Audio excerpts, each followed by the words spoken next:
ہے, بیوی ہے مگر نیک نہیں ہے. تو سورہ تغابن میں اللہ نے کہا پارہ 28 میں وَاعْلَمُوا أَنَّمَا أَمْوَالُكُمْ وَأَوْلَادُكُمْ فِتْنَةٌ, اموال اولاد فتنہ ہے. آگے چل کے فرمایا ازواجکم عدو لکم فاحذروا, تمہاری بیوی تمہارے حق میں دشمن ہے, ذرا اس سے بچتے ہوئے رہنا, اس کی ہاں میں ہاں ملاتے ملاتے کہیں جہنم میں نہ پہنچ جانا. آج کے عنوان کا خلاصہ ہے. پہلی آیت میں ایک خاص تذکرہ فرمایا اس لیے کہ عام طور سے اوپر تذکرہ ہوا تھا اللہ کی جو معصیت کرے گا, رسول اللہ کی معصیت کرے گا اور تجاوز کر جائے گا, اس کا داخلہ جہنم میں ہوگا, ہمیشہ رہے گا, اور اس کے واسطے اہانت والا عذاب ہے. حدود سے تجاوز کرنے کی مثال, تجاوز کس کو بولتے ہیں؟ اللہ نے یہ نہیں کہا کہ دنیا میں تم جائز طریقے سے جنسی تسکین حاصل نہ کرو, نہیں ہے قرآن حدیث میں. اللہ نے منع نہیں کیا, حدود مقرر کی. حد یہ ہے کہ ایک عورت نکاح کرے گی ایک ہی شوہر سے, بیک وقت وہ دو نکاح میں نہیں رہ سکتی. البتہ مرد بیک وقت اپنے ساتھ 3-4 عورتوں کو رکھ سکتا ہے. یہ کیا ہے؟ حد کس نے کہا؟ یہ حد بندی اللہ نے کی ہے, اس کا نام حدود ہے. اللہ نے یہ قانون بنا دیا, عورت ایک شوہر کے ساتھ رہے گی, 2-3 کے ساتھ نہیں رہے گی. مرد اپنے ساتھ 2-3-4 عورتیں رکھ سکتا ہے. اس سے تجاوز کر جانا, بغیر نکاح کی بہت سی عورتیں رکھ لینا, یا ایک نکاح میں شوہر ہے اور بقیہ بغیر شوہر کے بغیر نکاح کے ساتھ رہ جانا, تجاوز کر جانا ہے. اس سے معاشرہ بگڑے گا, عاقبت تباہ ہوگی, نسلیں بگڑ جائیں گی. لوگ اس کو سمجھتے ہیں لذت, لذت نہیں ہے, نسلوں کی بربادی ہے. جس نے اپنے خون کی حفاظت نہیں کی اور نسلوں کا تحفظ نہیں کیا, اس کی نسلیں بگڑ جاتی ہیں. سوچ کر دیکھو کتنے ایسے لوگ ہیں جو بے نکاحی عورتوں سے وقتی آسائش کے لیے استفادہ کرتے ہیں, وہاں ان کی نسل رہ جاتی ہے. اور فٹ پاتھ 1 گھنٹہ درس قرآن کریم کی زمین میری ہے ہوا, اس لیے کہ اس زمانے میں حصہ متعین نہیں تھا. بوقت تقسیم اگر کوئی قرابت دار آ جائے تو کچھ دے دیتے تھے, یتیم آ گیا اسے کچھ خراب دے دیتے, مسکین آیا اس کو دیا کرتے تھے. یہ دستور تھا اس موقع پر, جو حاصل ہو جاتا اسے کچھ نہ کچھ مل جاتا تھا. یہ باضابطہ کے ساتھ کتنا حصہ ہے اس آیت کے بعد نازل ہوا, اگلی 2 آیتیں آئی اس کے لیے. تو حکم یہ تھا جب تقسیم کے موقع پر کوئی حاضر ہو جائے, وَإِذَا حَضَرَ الْقِسْمَةَ, جب تقسیم حاضر ہوئی یا تقسیم کے وقت میں لوگ حاضر ہوئے. کون کون حاضر ہوئے؟ پہلا نمبر ہے اولو القربا, قرابت والے, والیتاما یتیم, والمساکین مسکین اور فقراء, فارزقوہم منہ, تو ان کو بھی دو کچھ ان میں سے, اور زیادہ مانگیں تو کہہ دو وقولوا لهم قولا معروفا, بھلی بات ان سے بھی کہہ دو کہ بس اتنا ہی دے لو, گنجائش نہیں آگے, یا ابھی اور لوگ باقی جن کو دینا ہے. ولیخشا, یہاں پر جو آیت آئی ہے, اگر کسی کو اولاد ہے تو اس قلب کو اس کیفیت کا سمجھانا بہت آسان ہے. ولیخشى الذین لو ترکوا من خلفهم ذریة ضعافا خافوا علیہم فلیتقوا اللہ ولیقولوا قولا سدیدا, اور چاہیے کہ وہ لوگ ڈریں کہ اگر وہ چھوڑ مریں اپنے پیچھے چھوٹی اولاد کو تو ان پر اندیشہ ہو. مثلا ایک آدمی ہے, وہ سوچتا ہے میرے چھوٹے چھوٹے بچے ہیں, اگر میں مر گیا تو کیا ہوگا, ان کو کون کھلائے گا, کون پلائے گا, کون پہنائے گا, ان کی جائیداد کی دیکھ بھال کون کرے گا, ان کا حصہ کوئی حق جائے گا تو دفاع کون کرے گا. تو جب آپ کو اپنی اولاد کا یہ غم کھایا جا رہا ہے تو دوسرے جو یتیم ہیں ان کے بارے میں تم کو ڈرنا چاہیے کہ آج وہ یتیم ہوا ہے, ہو سکتا ہے کل تیرے بچے یتیم ہو جائیں. یہ ہے اصل ولیخشا, اور چاہیے کہ ڈرے اور خوف کرے. کون؟ الذین, وہ لوگ کہ جو لو ترکوا, اگر چھوڑ مریں, من خلفہم, اپنے پیچھے, ذریۃ, چھوٹی اولاد, ضعافا, کمزور, خافوا علیہم, تو ڈرتا ہے ان کے اوپر, فلیتقوا اللہ, چاہیے کہ اللہ سے ڈرے دوسرے یتیموں کے بارے میں, ویقولوا قولا سدیدا, اور چاہیے کہ کہے ان سے درست بات, ان سے بھی نرم بات, صحیح بات کرے. سدید کے معنی محکم بات کہے. اگر کوئی یتیم کو بجائے اس کے صحیح بات کہے, غلط بات کہے کہ اس کا مال کھا جائے تو کیا حکم ہے؟ یہ آیت بڑی سخت ہے وعید میں. ان الذين ياكلون اموال اليتامى ظلما, بے شک جو لوگ کھا جاتے ہیں یتیموں کا مال ظلم کرتے ہوئے, انما ياكلون في بطونهم نارا, اس کے سوائے کچھ نہیں کہ وہ کھاتے ہیں اپنے پیٹ میں آگ. لفظ نار ہے, وہ سمجھتا ہے کہ ہم قلاقند کھا رہے ہیں, ہم بہترین قسم کی گوشت کی چیزیں کھا رہے ہیں. اللہ فرماتے ہیں بظاہر منہ میں وہ قلاقند کھا رہا ہے, حقیقت میں وہ آگ بن رہا ہے. کیوں؟ یہ آگ کا ذریعہ ہے. قیامت کے دن یہ آگ بنے گا. دنیا میں جتنے اعمال ہیں ان کی شکلیں بنیں گی. بتایا سے پہلے ایک واضح مثال دوں جو قرآن میں خود موجود ہے. جو لوگ سونا چاندی جمع کرتے ہیں اور زکات صدقات حق ادا نہیں کرتے, تو اللہ تعالیٰ اس کے سونے چاندی کو جمع کر کے تختی بنائیں گے. تختی کو جہنم کی آگ میں تپا کر سرخ کریں گے, اس سے اس کی پیشانی کو داغیں گے, کروڑ کو داغیں گے, پشت کو داغیں گے, اور کہیں گے چکھو تمہارا یہ مال ہے. یہ آیت ہے قرآن کریم میں 10واں پارہ سورۃ توبہ آیت نمبر 34 اور 35. دیکھو والذین یکنزون الذهب والفضة ولا ينفقونها في سبيل الله فبشرهم بعذاب أليم يوم يحمى عليها في نار جهنم فتقوى بها جباههم وجنوبهم وظهورهم هذا ما كنزتم لأنفسكم فذوقوا ما كنتم تكنزون. تو سونا چاندی کیا بنایا گیا؟ تختی, گرم تختی. اور دوسری حدیث میں آیا کہ پورا سانپ بن جائے گا اور گلے میں لٹک جائے گا اور دونوں جبروں کو پکڑ کے کہے گا انا کنزک انا مالک, میں تیرا خزانہ ہوں. تیری ہی خاطر تھا, آج تیری ہی خاطر ہوں. اس قسم کی بہت سی روایتیں موجود ہیں. خلاصہ ہوا اس جملے کا کہ جو لوگ آگ نہیں کھاتے مگر یتیم کا مال کھاتے, اللہ فرماتے حقیقت میں وہ مال نہیں کھاتے بلکہ وہ آگ کھاتے. نظر نہیں آتا, تبدیلی نظر نہیں آتی. ذرہ برابر خیر ہے تو دیکھے گا اور ذرہ برابر شر ہے تو دیکھے گا. آج ہم نماز پڑھتے ہیں, نماز پڑھنے کے بعد سلام پھیر دیا, کچھ ملا, کچھ اس کا سلام ملا, کچھ نظر آیا, کہا کچھ نہیں. سلام پھیرنے کے پہلے جیب خالی تھی اور سلام پھیرنے کے بعد جیب خالی, کچھ بھی نہیں. مگر اللہ کے حبیب فرماتے ہیں کہ یہ نماز حور کی شکل میں آئے گی. یہ نماز کو اللہ تعالیٰ اس کے بدلے کو ڈھالیں گے, مجسم کریں گے. ابھی میں نے آیت پڑھا, ذرہ برابر خیر ہے دیکھے گا, نماز کا خیر نہیں ہے کیسے دیکھے گا؟ کہا اس نماز کو اللہ تعالیٰ حسن والی اور بنا کر دے دیں گے, تو نماز کو بشکل حور دیکھے گا.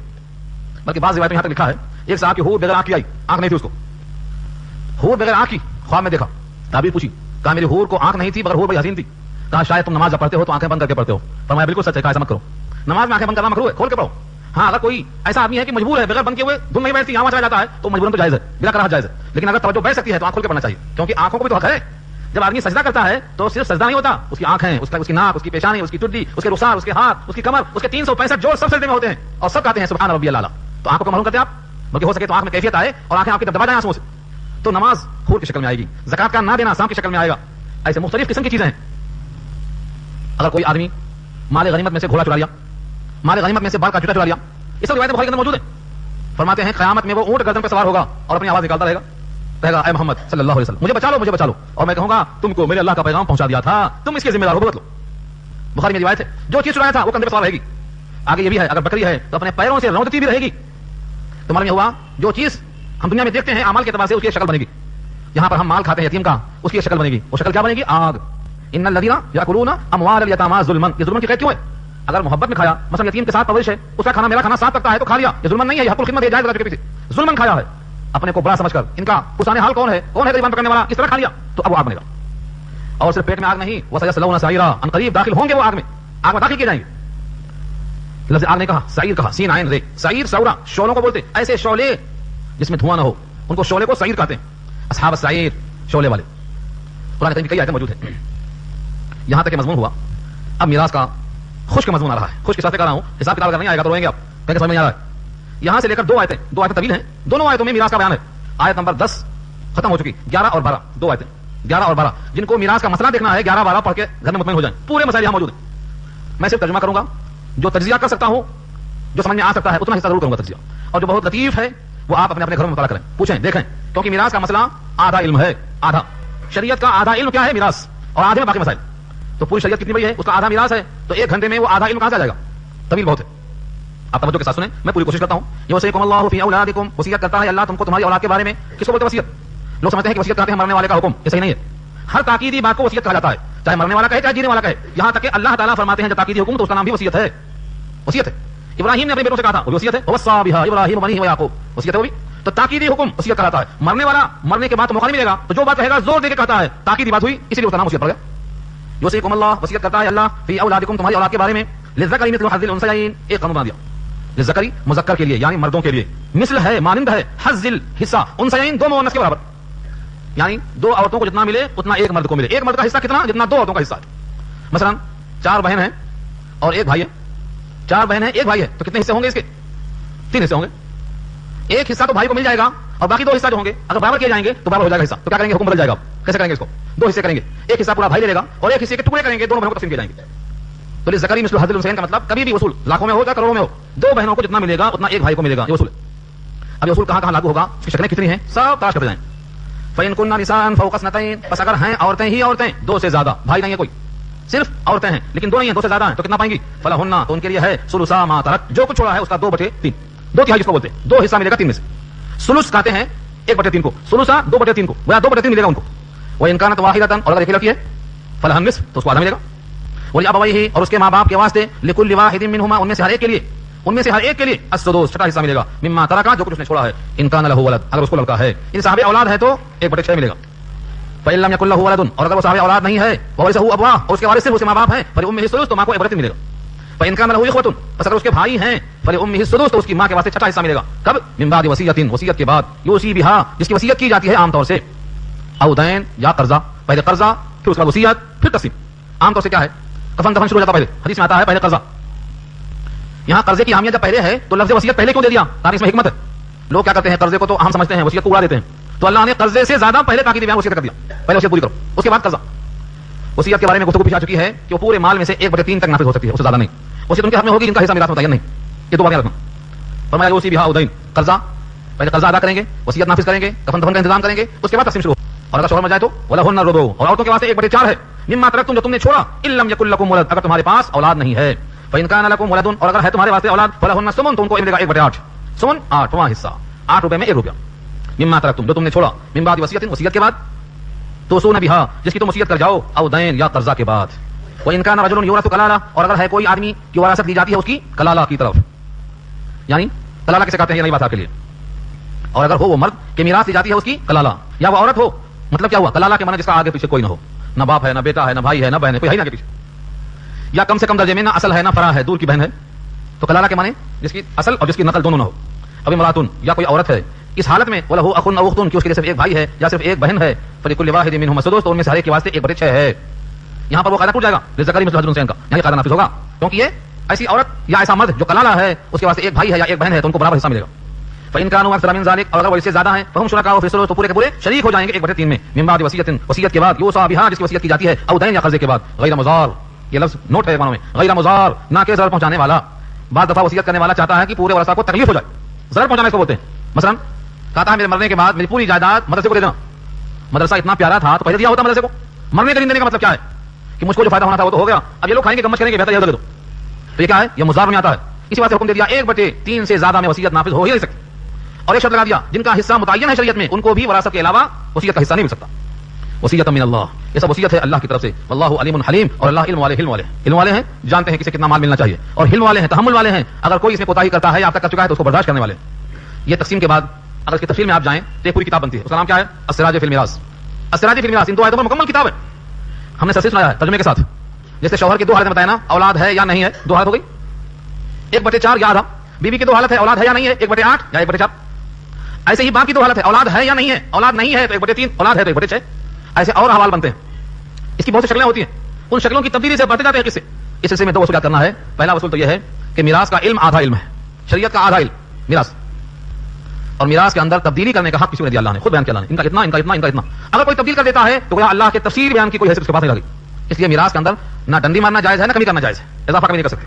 اب اس پر ذہنی اشکال کیسا ہوتا دیکھو، جب دیوبند میں پڑھتا تھا سن 80-81 میں، تو ایک ہندو بڑا ماہر تھا حساب میں اور انگریزی میں، اس کے پاس جا کے انگلش پڑھتے تھے ہم لوگ، تو اس نے موقع دیکھا سوال کیا، کہا تمہارے اسلام میں بعض باتیں مجھے سمجھ میں نہیں آتی۔ مثلا کہتا دیکھو بیوی کو 1/8 حصہ اور 1/4 2 شکلوں میں، اور شوہر کو آدھا یا 1/4۔ شوہر مضبوط ہے، کمانے کے لائق ہے، اس کو آدھا مال ملتا ہے، اور بیوی کمزور ہے تو اس کو چوتھائی ملتا ہے۔ غلط ہے تفصیل۔ بھائی کے مقابلے میں بہن کا حصہ کم ہے، 2 بہنوں کے برابر 1 بھائی کا حصہ ہے، جبکہ بھائی مضبوط ہے، اچھا کما سکتا ہے۔ یہ تقسیم کچھ سمجھ نہیں آ رہی۔ میں نے کہا حقیقت یہ ہے کہ تمہاری آنکھ ایک بند ہے اور ایک کھلی ہے، دونوں کھول کر دیکھو۔ تم نے خالی یہ دیکھا کہ مرد مضبوط ہے اور اس کا حصہ زیادہ، عورت کمزور اس کا حصہ کم، یہ ایک طرف دیکھا تم نے۔ ایک طرف اور دیکھنا ہے تمہیں، یہ دیکھنا ہے کہ مرد پر کتنی ذمہ داریاں ہیں اور عورت پر کتنی ذمہ داریاں ہیں۔ عورت کا حال تو یہ ہے کہ اس کا خود کھانا شوہر کے ذمہ ہے، اس کا خود پہننا شوہر کے ذمہ ہے، اس کے لیے سکنا یعنی مکان بھی شوہر کے ذمہ ہے، اولاد ہوئی تو اس کی تربیت بھی شوہر کے ذمہ ہے۔ ان کا اپنا کھانا، اپنا کپڑا، اپنا مکان، اپنی اولاد ان کے ذمہ نہیں ہے تو کس کا ذمہ ہے؟ اور طرف وہ بیچارہ بھلے مضبوط ہے، اس کا اپنا کھانا، بیوی کا کھانا، اپنا کپڑا، بیوی کا کپڑا، اپنا رہنا، بیوی کا رہنا، بچوں کا رہنا، تعلقات نبھانا، سارا اس کے ذمہ ہے۔ اولاد پیدا ہوئی تو اس کے لیے دودھ کا، پینے کا، کھانے کا سارا اس کا ذمہ ہے۔ تو ذمہ داریاں زیادہ ہونے کی وجہ سے حصہ زیادہ نظر آتا ہے، حقیقت یہ ہے نہ زیادہ ہے نہ کم ہے، کیونکہ فیصلہ رب کریم کا ہے۔ اور اس قسم کے سوال آتے ہیں، آپ حضرات اگر اخبار پڑھتے ہوں گے، بہت پہلے سے قصہ رہا ہے، میں کھول دیتا ہوں تاکہ کبھی آئے تو آپ ہمارے ملتان نے بیان کیا مگر چھوڑ دیا تھا۔ یہ اہم پوائنٹ بتایا تھا ہمیں جب میں لکھنؤ میں گیا تھا، آج سے قریب 25 سال پہلے کی بات ہے۔ ہم نئے نئے فارغ ہوئے تھے 84 میں، 84 میں، یہ مسائل سے ہم خود واقف نہیں تھے، پڑھا ہوا بچہ بالکل پختہ نہیں، اتفاق سے راستے میں ٹھہر گئے لکھنؤ میں، وہ تھے وکیل صاحب، انہوں نے کہا کہ نماز پڑھنے کے بعد بیٹھو، بیٹھے میں سوال کر لیا، مصطفیٰ فاضل ہیں تو میں نے کہا کیا سوال کرتا ہوں کرو، بڑے خوشی بول دیے، اس پر جو کتاب ہے سراجی وہ پوری پڑھ چکے ہیں مگر وہ مسئلہ وہاں ہے نہیں، شکلیں بدلی ہوئی ہیں حالات کے اعتبار سے۔ کیا سوال تھا؟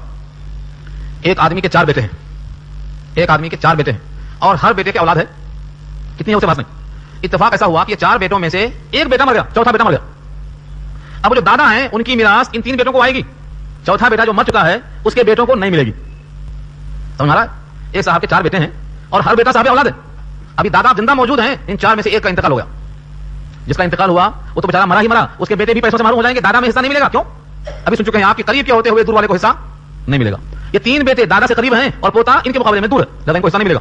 یہ قانون ہے، سپریم کورٹ تک گھوم مچی ہے اس واقعے کی، آج سے 25 سال پہلے سے چل رہا ہے۔ اس پر لے کے اسلام کے خلاف بحث ہو رہی ہے کہ اسلام میں ایک بیچارہ مر بھی گیا تو اس کی اولاد بھی مال سے محروم ہو گئی، اور دوسرے زندہ ہیں کما سکتے ہیں ان کی اولاد کو مال ملتا ہے دادا کا، یہ کوئی انصاف کی بات نہیں ہے۔ اب اگر آپ سنیں گے اس کو تو کہیں گے سوال معقول ہے، مگر ایسا نہیں ہے۔ ہمارے محلے میں وکیل صاحب تھے، جج تھے، وہ انتقال ہو گیا، بڑے نیک آدمی تھے، قرآن بڑی نگاہ تھی ان کی، مجھ سے گفتگو ہوتے ہوتے یہ بات انہوں نے ذکر کیا، کہا یہ کورٹ میں جب بحث ہوئی تو ہم نے کہا کہ دیکھو ہوا چلتی ہے، ایک درخت بہت بڑا ہے، اس کی ہواؤں سے ایک شاخ گر جاتی، اب کیا ہوا؟ شاخ گرنے کی وجہ سے شاخ کے ذریعے سے جو غذا پہنچ رہی تھی، اس کے پتے معروم، اس کے پھول معروم، اس کے پھل معروم، کسی کو غذا نہیں پہنچے گی۔ ایک شاخ گرنے سے اس کے تھرو جو جا رہی تھی غذا رک جائے گی۔ یہی حال ہے، جو ایک بیٹا مر گیا اس کے توسط سے جو مال ملنے والا تھا پوتا کو رک جائے گا، تو نیچرل ہے۔ تو درخت گری ہواؤں سے، اس کی شاخ گرنے کی وجہ سے وہ جو غذا نیچے آ رہی تھی، شاخ کے تھرو جا رہی تھی، نہ پتوں کو جائے گی، نہ پھول کو جائے گی، نہ پھل کو جائے گی، صاف سوکھ جائیں گے، اب نیچرل ہے۔ تو اشکال کی بات کیا ہے اس میں؟ ہاں، اس کا سدباب کیا ہے؟ سدباب سمجھو اس کا۔ اچھا، سدباب یہ ہے، فرمایا نبی صلی اللہ علیہ وسلم نے کہ وصیت دادا پر واجب ہے، وصیت دادا پر واجب ہے۔ کیوں؟ یہ 3 بیٹوں کی اولاد کو 3 بیٹے دیکھ لیں گے، وہ بیچارہ پوتا جو یتیم ہو گیا اس کی دیکھ بھال کون کرے گا؟ تو دادا کا فرض بنتا ہے کہ سوئے نہ، اس کو 1/3 میں حصہ بن سکتا ہے۔ اگر حصہ دیتا تو 1/3 نہیں ملتا، 1/4 ملتا، اگر کوئی نہیں ہے تو 1/4 ملتا، اور بہنیں ہیں تو اور تقسیم کم ہو جاتا۔ لیکن اب چونکہ اس کا حصہ نہیں ہے، دادا کو اختیار ہے، 1/3 مال تک وصیت کر سکتا ہے، اور یہ زیادہ بنتا ہے اس کے مقابلے میں۔ تو زیادہ دینے کے لیے اللہ نے محروم کیا ہے، لیکن دادا کی غفلت یہ ہے کہ پوتا محروم ہو گیا، ٹھیک ہے۔ لیکن سوال یہ ہوتا ہے اگر دادا واقعی غافل تھا، نہیں وصیت کیا اور مر گیا، 3 بیٹوں نے حصہ بانٹ لیا،